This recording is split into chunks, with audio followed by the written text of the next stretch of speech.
Hello दोस्तों, आज के इस वीडियो में हम बात करने वाले हैं निप्पॉन इंडिया के small cap mutual fund versus SBI के स्मॉल कैप म्यूचुअल फंड के बारे में। तो सबसे पहले हम इन दोनों म्यूचुअल फंड के फंड ऑब्जेक्टिव के बारे में जान लेते हैं। तो जो ये स्मॉल कैप म्यूचुअल फंड होते हैं वो इन्वेस्टरों के पैसे को शेयर मार्केट की 250 के बाद की नई और इमर्जिंग कंपनियां होती है उनमें निवेश करता है। अब नई और इमर्जिंग कंपनियां होने के कारण ये म्यूचुअल फंड काफ़ी ज़्यादा रिस्की म्यूचुअल फंड माने जाते हैं। मार्केट अच्छा रहा तो ये mutual fund large cap mid cap के तुलना में आपको अच्छे खासे रिटर्न लाकर दे सकते हैं, पर अगर मार्केट में डाउनफॉल आया तो ये म्यूचुअल फंड दूसरे म्यूचुअल फंड की तुलना में आपको ज़्यादा नेगेटिव रिटर्न्स भी लाकर दे सकते हैं। तो अगर आप एक रिस्क टेकिंग पर्सन हो तभी इस तरह के म्यूचुअल फंड में इन्वेस्टमेंट करने के बारे में सोचिएगा।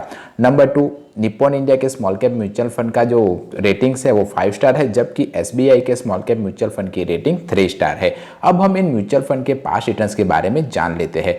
तो निप्पॉन इंडिया के स्मॉल कैप म्यूचुअल फंड ने एक साल में 50% का, जबकि एसबीआई के स्मॉल कैप म्यूचुअल फंड ने एक साल में 37.8% का। निप्पॉन इंडिया के स्मॉल कैप म्यूचुअल फंड ने 3 साल में 32.5% का, जबकि एसबीआई के स्मॉल कैप म्यूचुअल फंड ने 3 साल में 24.6% का। 5 साल में निप्पॉन इंडिया के स्मॉल कैप म्यूचुअल फंड ने 38.5% का, जबकि एसबीआई के स्मॉल कैप म्यूचुअल फंड ने 31.3% का रिटर्न्स अपने इन्वेस्टरों को लाकर दिया हुआ है। यानी कि हर मामले में निप्पॉन इंडिया के स्मॉल कैप म्यूचुअल फंड ने एसबीआई के स्मॉल कैप म्यूचुअल फंड को बीट किया हुआ है। तो ये एक अच्छा म्यूचुअल फंड माना जाएगा, ऐसा मेरा मानना है। और मेरा पर्सनली भी निप्पॉन इंडिया में इन्वेस्टमेंट है, मुझे अच्छे खासे रिटर्न्स अब तक मिले हैं। अब हम कुछ बेसिक डिटेल इन दोनों म्यूचुअल फंड की जान लेते हैं। तो अगर आप निप्पॉन इंडिया के स्मॉल कैप म्यूचुअल फंड में अपनी एसआईपी चालू करवाना चाहते हो तो मिनिमम अमाउंट 100 रुपीज़ और लमसम अमाउंट 5000 से स्टार्ट कर सकते हो, जबकि SBI small cap mutual fund में आप मिनिमम एसआईपी अमाउंट 500 रुपीज़ से या फिर लमसम अमाउंट 5000 से स्टार्ट कर सकते हो। अब बात कर लेते हैं एक्सपांस रेशियो के बारे में। अब जिसे नहीं पता कि एक्सपांस रेशियो किसे कहते हैं, तो जो एसेट मैनेजमेंट कंपनियां होती है वो हमारे पैसे को मैनेज करने के लिए हम ही से कुछ फीस चार्ज करती है और उसी फीस को वो एक्सपांस रेशियो के तौर पर हमें बताती है। तो जितना ज़्यादा एक्सपांस रेशियो होगा उतना ही कम आपको प्रॉफिट होगा। तो जब कभी भी आप किसी भी म्यूचुअल फंड को चुने तब एक्सपांस रेशियो के क्राइटेरिया को भी ज़रूर ध्यान रखिए। पर ऐसा नहीं है कि कम एक्सपांस रेशियो वाले म्यूचुअल फंड हर बार अच्छे ही होते हैं।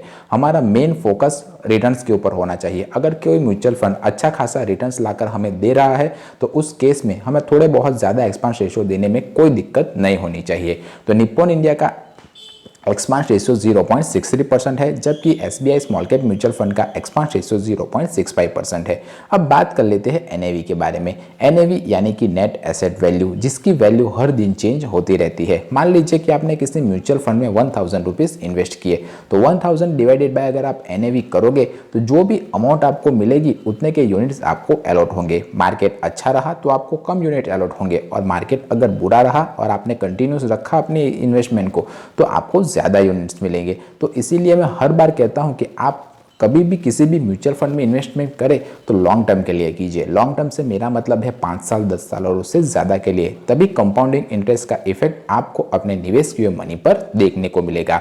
जो निप्पॉन इंडिया का स्मॉल कैप म्यूचुअल फंड है वो 31 दिसंबर 2012 को स्टार्ट हुआ था, जबकि एसबीआई का जो स्मॉल कैप म्यूचुअल फंड है वो 2 जनवरी 2013 को स्टार्ट हुआ था। जो अमाउंट निप्पॉन इंडिया का small cap mutual fund manage करता है वो अराउंड 60,373 करोड़ रुपीस के आसपास है, जबकि SBI small cap mutual fund जो मैनेज करता है वो अराउंड 32,761 करोड़ रुपीस है।